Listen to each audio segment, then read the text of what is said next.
I kind of need to sit there. No, that's not gonna work either.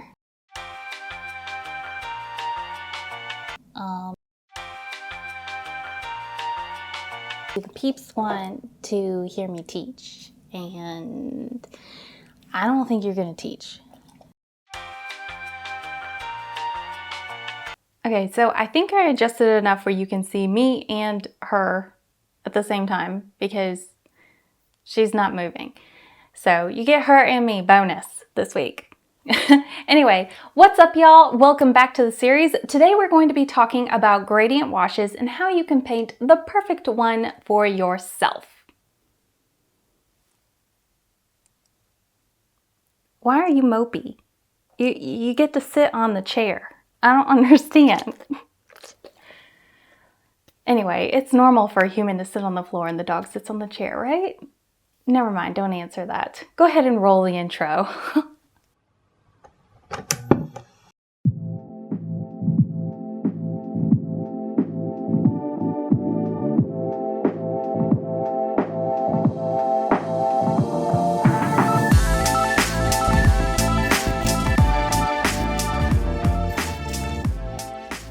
Now, if you haven't watched my flat wash video, you're gonna wanna pause this video right now and go check out that one first, or else a lot of this is not going to make sense.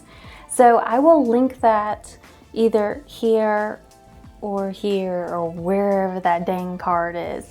So make sure you watch that first. Go ahead and pause this video. Make sure you watch that one first, and then we will go ahead and tackle gradient washes. So I'm assuming that you have already watched the flat wash video, so let's go ahead and jump into our gradient washes. When painting a gradient wash, just like with a flat wash, there are 3 things that you need to keep in mind. The first one is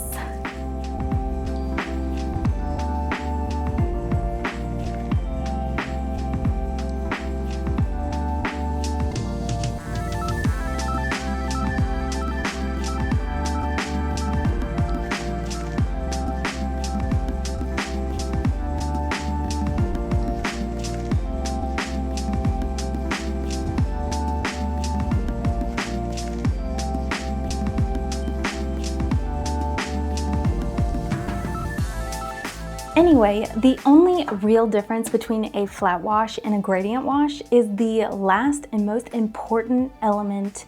Drum roll, please. And this is water. Now, I'm not talking about the water to paint ratio, but actually getting yourself a clean container of water. By now, you should know the drill. Mix up your paint to water ratio, tilt that board to allow gravity to be your ally, and finally, make sure your bead is off to a terrific start. Not too small and not too large.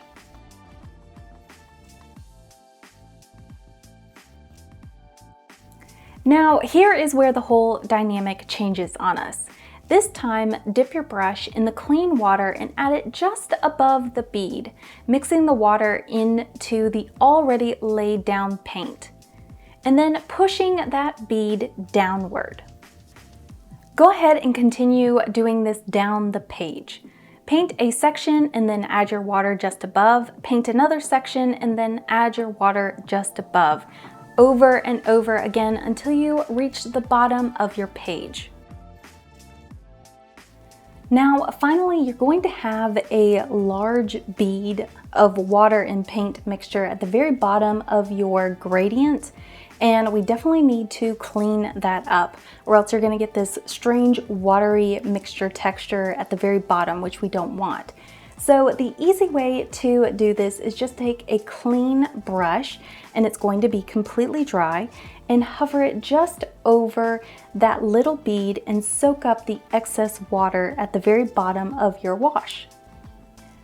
This technique is basically your brush acting like a sponge and soaking up that excess water so we don't get that watery texture at the end. And that is the brief explanation of how to paint the perfect gradient wash. Once you've practiced this a couple of times, try playing around with different shapes other than the ordinary rectangle form. Once again, learning how to manipulate shapes with this technique is going to be your next priority.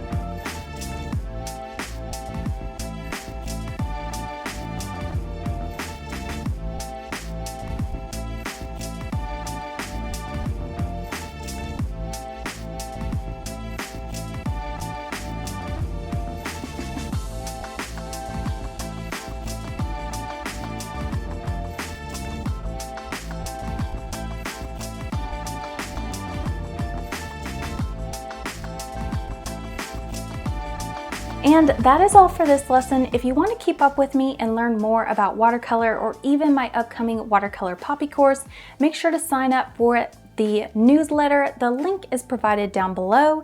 And as always, y'all, it's been a pleasure, and I will see you next time.